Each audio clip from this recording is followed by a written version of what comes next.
Donc, commençons par parler justement de cette finale avant de passer à d'autres sujets hockey.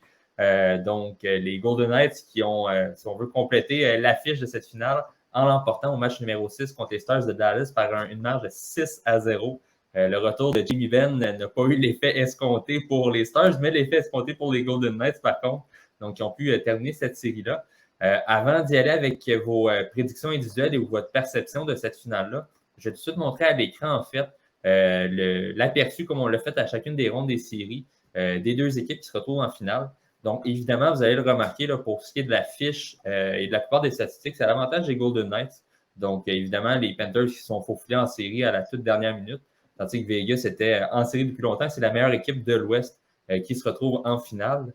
En termes de buts marqués, léger avantage tout de même pour les Panthers, mais il y a une énorme différence au niveau des buts encaissés. On le sait évidemment, par contre, ça ne veut peut-être plus dire grand-chose avec les prestations de Sergei Bobrovsky en série, mais tout de même, avantage Vegas en saison régulière. Avantage numérique, un peu comme l'offensive, va du côté des Panthers, tandis que le désavantage numérique va avec les Golden Knights. Et les deux équipes se sont affrontées à deux reprises, une victoire de chaque côté, les deux fois en temps réglementaire. Donc, c'est quand même un affrontement qui s'annonce très serré.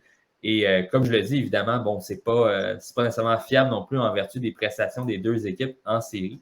Donc, je vais commencer avec toi, Marc-Antoine. Selon toi, qui remportera la Coupe Stanley cette saison?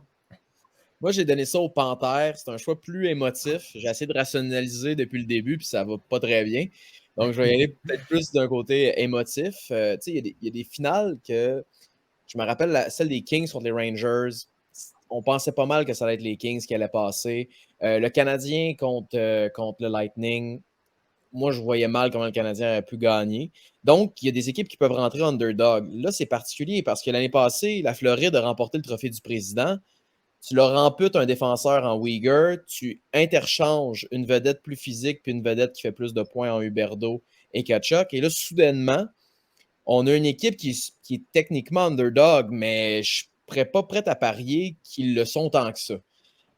Donc, je pense que c'est une finale qui va être ça va être chaudement disputée. Je pense vraiment que ça peut aller d'un bord comme de l'autre. Je pense qu'il y a forcément un favori, mais je pense que l'écart est très mince. Mais écoute, c'est quand même la grosse équipe dans l'Ouest. On n'a pas à être surpris qu'ils se ramassent là. Il faut dire que c'est quand même leur quatrième gardien. Ce serait peut-être le seul aspect là, qu'on pourrait dire ouf, comment ils vont faire. On a même eu peur un peu dans la série contre Dallas au niveau des gardiens. Là, Aiden Hill, ça commençait à être assez compliqué pour lui dans le filet. N'empêche, ils sont quand même quick si jamais ils ont vraiment besoin d'une bouée de sauvetage. Mais oui, moi, j'ai donné du côté des Panthères. Parce que comment tu fais pour aller contre une équipe qui a un gardien tout feu, tout flamme? Un joueur qui a marqué 4 buts gagnants, puis en plus de ça, tu ajoutes qu'ils ont battu l'équipe qui a gagné le trophée du président. Ils ont battu. À chaque fois qu'il y avait une équipe qu'on se disait sont nettement supérieures de l'autre côté, ils ont trouvé une solution. Fait que je vois pas pourquoi ils n'en trouveraient pas du côté des Golden Knights. Ce qui est intéressant, comme tu le mentionnes, Jonathan Quick, ce serait quand même une belle histoire qu'il remporte une Coupe Stanley avec les Golden Knights après le fameux échange avec les Kings, donc qui s'en allait, je pense, à Columbus de mémoire, donc qui avait été échangé avant de retourner finalement à Vegas et qui ne voulait pas se rapporter à Columbus. Donc, c'est quand même particulier de voir qu'il pourrait voir son nom gravé une nouvelle fois sur la Coupe Stanley. Avant de passer à toi, Julien, je vais juste montrer un second tableau, en fait, qui montre le parcours des deux équipes en série, donc jusqu'à maintenant. Évidemment, pour se rendre en finale, les deux équipes devaient avoir 12 victoires. On a à peu près le même nombre de matchs joués, un match de plus du côté de Vegas. Ce qui est vraiment étonnant, c'est le nombre de buts marqués, la différence entre les deux équipes, 12 buts de plus pour les Golden Knights, buts encaissés quand même très similaires. Et l'avantage numérique, désavantage numérique, très à l'avantage des Panthers. Donc, c'est peut-être le point sensible du côté de Vegas. On l'a vu dans les séries précédentes, que ce soit exemple comme contre Edmonton. Chaque fois qu'Edmonton avait une chance en avantage numérique, on parvenait à marquer. Ça a évidemment affecté les statistiques des Golden Knights, mais si on veut, la troupe de Bruce Cassidy fait en sorte qu'il n'y a pas nécessairement beaucoup d'avantages numériques offerts à l'adversaire, donc ce n'est pas non plus trop problématique dans le contexte actuel. Et les deux meilleurs marqueurs des équipes, Tkachuk et Eichel, sont les mêmes qu'en saison régulière. Donc, Julien, je sais que tu as quand même beaucoup hésité tout au long de la journée, tu as changé ton fusil d'épaule à plusieurs reprises. Quelle est ta prédiction finale pour les séries éliminatoires et cette finale de la Coupe Stanley? Il faut dire qu'il y a un côté stratégique au niveau du pool, parce que je savais que Eloi prendrait Vegas. Puis la seule manière que je gagne, c'est que je prenne Floride avec le bon nombre de matchs pour la battre dans le pool des séries. Donc, finalement, j'étais avec Floride. Cela dit, les statistiques de Vegas au niveau des buts marqués, ils ont affronté littéralement quasiment les trois gardiens avec la moyenne d'efficacité des séries. Hellebuyck a été catastrophique. Skinner, c'était vraiment catastrophique. Puis Ottinger, c'était catastrophique dans cette série-là. Donc, c'est sûr que ça, au niveau des stats, ça vient un peu biaisé. Il faut vraiment regarder qui sont en avant-face. Puis à l'inverse, à Floride, ils ont battu le meilleur tandem de gardiens de but de l'année. Après ça, ils ont battu Toronto, qui est un gardien moyen. Puis après ça, finalement, Anderson et Ranta, qui ont très, très bien fait, là, si on regarde les statistiques. Là. Donc, c'est sûr que ça fait une différence.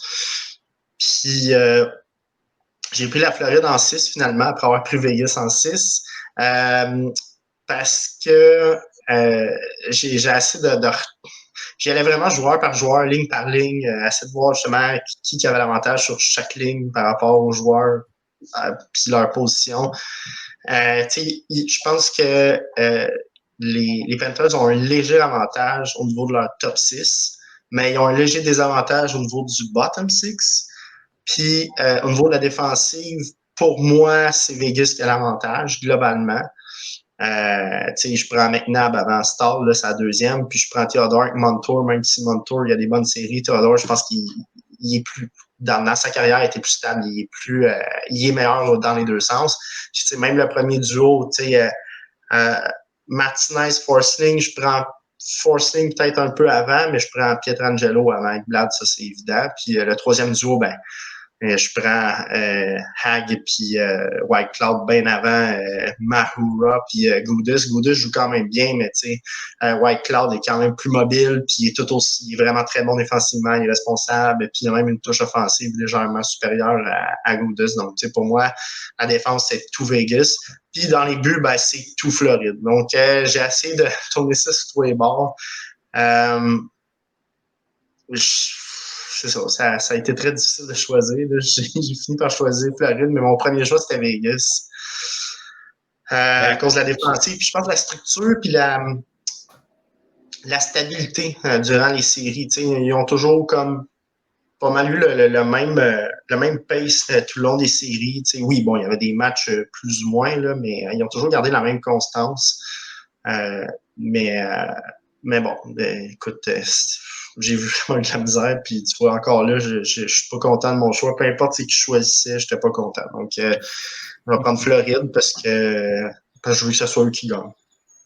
Ben, c'est bien parce que ça montre qu'on risque d'avoir une finale serrée et très intéressante à suivre. Évidemment, on n'est jamais au bout de nos surprises. On l'a vu tout au long des séries éliminatoires. Je vais montrer justement les prédictions de notre équipe et ceux qui nous écoutent, n'hésitez pas en commentaire également à afficher vos prédictions pour cette finale. C'est quand même très serré, encore une fois, de notre côté. Un léger avantage pour les Panthers, donc 5 contre 3 au terme des prédictions. Si on regarde du côté d'Éloi, il est très certain, il en a parlé depuis le début des séries pour lui, Vegas et l'équipe qui allait gagner la Coupe Stanley. Donc, il va avec Vegas en 5. Sinon, c'est tous en 6 ou en 7. Donc, ça sera quand même très intéressant. Mais la majorité d'entre nous pense que la série se terminera en Floride au match 6. Donc, ça sera à suivre de ce côté-là. Moi également, j'y vais avec Floride en 6. Donc, tous les trois, nous sommes du même avis. Ça tombe bien, on est les trois présents ce soir et on est tous d'accord. Mais je t'en ai parlé plus tôt aujourd'hui, Julien. Je compare beaucoup la finale actuelle à la demi-finale du parcours éliminatoire des Canadiens en 2021 entre les Golden Knights et le Canadien. J'ai l'impression qu'on arrive avec une équipe qui a un gardien tout feu, tout flamme, qui arrête tout et qui peut amener son équipe vers justement une Coupe Stanley en Bobrovsky.